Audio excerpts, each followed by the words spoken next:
Hello everyone and welcome to study with way. तो chemotherapy का lecture continue करते हुए हम सेकेंड पार्ट में बात करेंगे रेजिस्टेंस के ऊपर। एंटी माइक्रोबियल रेजिस्टेंस का मतलब होता है हमारा बैक्टीरिया अपने आप को बचाना सीख चुका है। हम कई बार रेजिस्टेंस और टॉलरेंस को आपस में कंपेयर करते हैं या फिर उनको सेम भी मानते हैं, क्योंकि इन दोनों में ही थेरेप्यूटिक डोज में हमारी बॉडी कोई भी रिस्पॉन्स शो नहीं कर रही है। अगर हम रेजिस्टेंस की बात करें तो उसमें हमारी बॉडी अनरिस्पॉन्सिव हो जाती है, even at the maximum level जो हमारी बॉडी टॉलरेट कर सकती है। मतलब अगर आपने टॉक्सिक डोजेज भी दे दी तब भी आपकी बॉडी उस बैक्टीरिया को एलिमिनेट नहीं कर पाएगी। ये दो तरीके से हो सकती है, एक नेचुरली हो सकती है जिसमें आपने ऐसे जीन को इनहेरिट किया है, या फिर आपने ऐसे जीन में चेंजेस लाए हैं कि वो बैक्टीरिया एक एंटीमाइक्रोबियल से रेजिस्टेंट हो चुका है। फॉर एग्जाम्पल, जो ग्राम नेगेटिव बैक्टीरिया होते हैं उनकी जो सेल वॉल होती है उनका स्ट्रक्चर उनको पेनिसिलिन जी और वेंकोमाइसिन के खिलाफ रेजिस्टेंट बना देता है। वहीं अगर हम एक्वायर्ड की बात करें तो एक्वायर्ड रेजिस्टेंस तब आती है जब हमारी बॉडी उस एंटीमाइक्रोबियल एजेंट से पहले ही एक्सपोज हो चुकी है और बार बार एक्सपोज होते हुए over a period of time हमारी बॉडी उसके खिलाफ रेजिस्टेंस डेवलप कर देती है, जिसकी वजह से अगली बार जब एंटीमाइक्रोबियल थेरेपी दी जाती है तो हमारी बॉडी उसके खिलाफ कोई भी रिस्पॉन्स शो नहीं करती है। अब एक्वायर्ड रेजिस्टेंस एक ऑर्गेनिज्म में तो आ गई है, एक बैक्टीरिया में तो आ गई है। अब वो बाकियों में कैसे ट्रांसमिट होगी हम उसके बारे में पढ़ेंगे।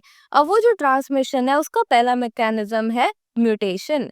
हमें पता है म्यूटेशन में क्या होगा, जो जीन है वो एक जनरेशन से दूसरी जनरेशन में जाता है, उसमें हमारे पास स्पॉन्टेनियस और रैंडम सा कोई चेंज हो जाएगा।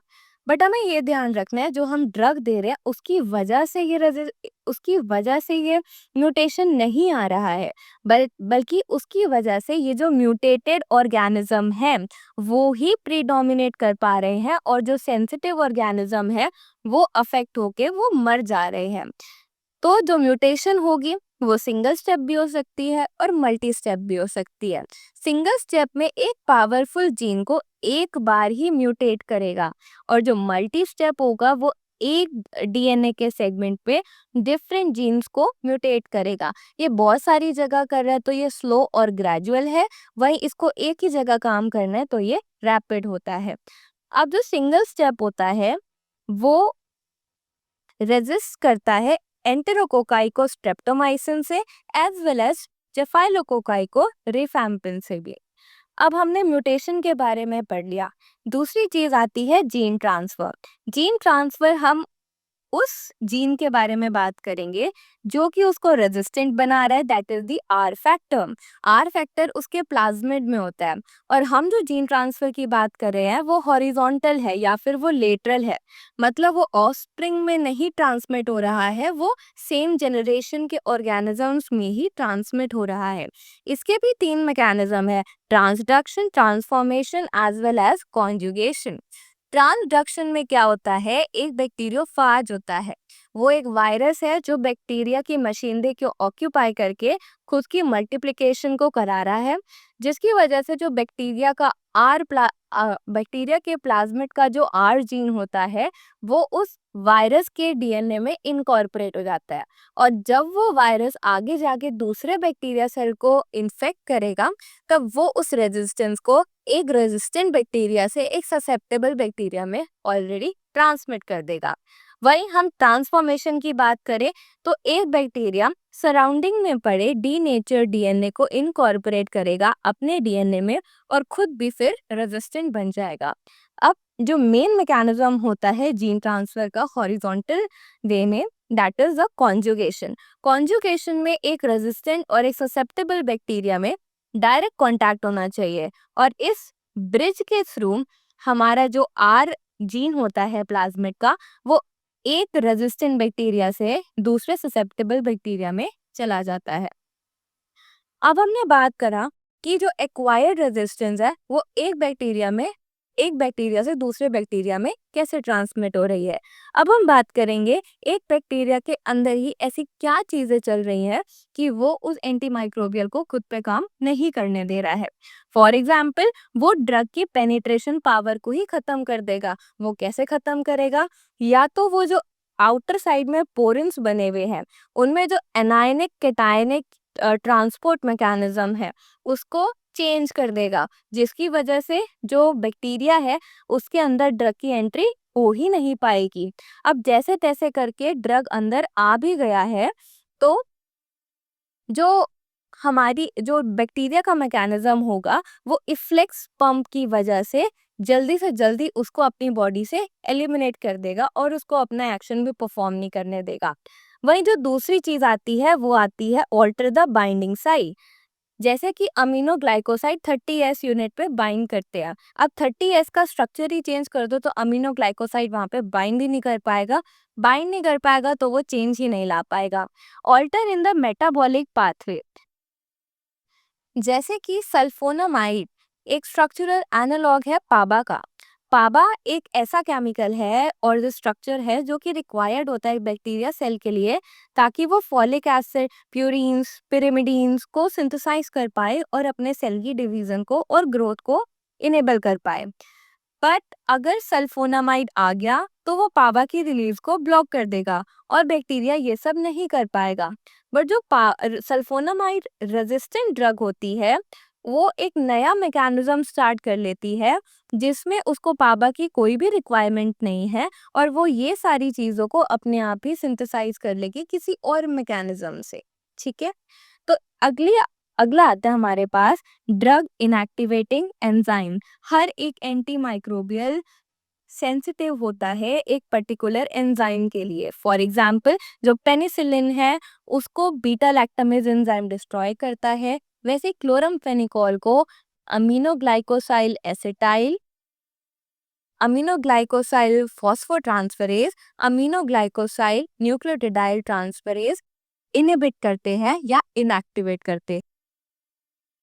क्रॉस रेजिस्टेंस का मतलब है अगर ए एंटीमाइक्रोबियल के खिलाफ इस बैक्टीरिया में रेजिस्टेंस आया है क्योंकि वो इससे पहले ही एक्सपोज हो चुका है तो उसके जैसे स्ट्रक्चरली रिलेटेड बी एंटीबायोटिक्स जो होंगे उनके खिलाफ भी उसमें आ सकता है रेजिस्टेंस। वहीं जो ऐसे एंटीमाइक्रोबियल होंगे जो सेम साइट पे सेम मैकेनिज्म ऑफ एक्शन से काम कर रहे हैं उनमें भी उनका भी रेजिस्टेंस आ सकता है।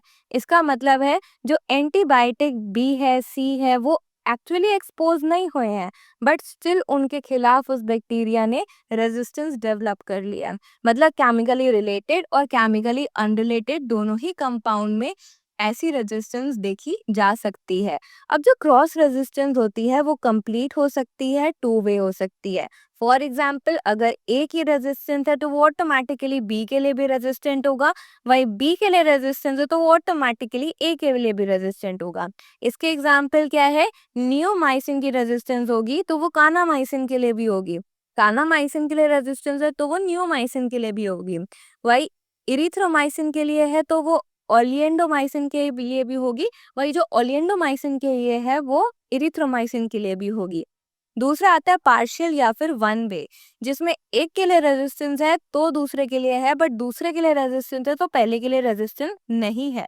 For example, resistance to gentamicin shows resistance to kanamycin and streptomycin. मगर अगर कानामाइसिन और स्ट्रेप्टोमाइसिन की रेजिस्टेंस है तो जरूरी नहीं है कि जेंटामाइसिन की भी रेजिस्टेंस देखी जाए। Then what causes the failure of the antibiotic therapy? जब आपने इम्प्रॉपर डायग्नोसिस करी है या फिर उस एंटीबायोटिक के लिए ऑलरेडी उस बैक्टीरिया में रेजिस्टेंस आ चुकी है और मिक्स्ड इन्फेक्शन हो रहा है और आपने बस एक ही ऑर्गेनिज्म के लिए एंटीबायोटिक दी है, पस डेब्रीज और पस और टिश्यू डेब्रीज के होने की वजह से सल्फोनामाइड अपना एक्शन शो नहीं करेगा क्योंकि उसको जो बैक्टीरिया को जो डीएनए पिरिमिडीन्स प्यूरिन्स है वो इस पस और टिश्यू डेब्रीज से ऑटोमेटिकली मिल रहे हैं।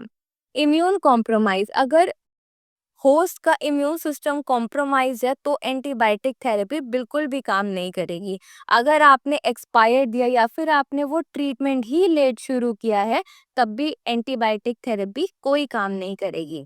अब एंटीबायोटिक रेजिस्टेंस का क्या कॉज होता है? जब आप उस एंटीबायोटिक का मिस यूज कर रहे हो, ओवर यूज कर रहे हो या अंडर यूज कर रहे हो, इन तीनों की वजह से ही एंटीबायोटिक के लिए रेजिस्टेंस आती है।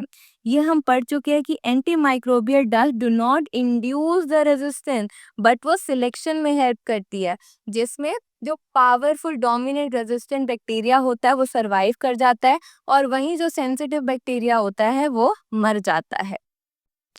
इसके साथ आपको ये भी ध्यान रखना है कि अगर आप एंटीबायोटिक थेरेपी दे रहे हो और कुछ तो ऑर्गेनिज्म मर गए हैं बट कुछ की परसिस्टेंस अभी भी है, कुछ की प्रेजेंस अभी भी फील हो रही है, तब भी आपकी एंटीबायोटिक थेरेपी कंप्लीट नहीं हुई है। सो ये एक बहुत ही थोड़ा सा टिपिकल टॉपिक था एंटी माइक्रोबियल रेजिस्टेंस का। अगले लेक्चर में हम बात करेंगे बीटा लैक्टम एंटीबॉडीज के ऊपर।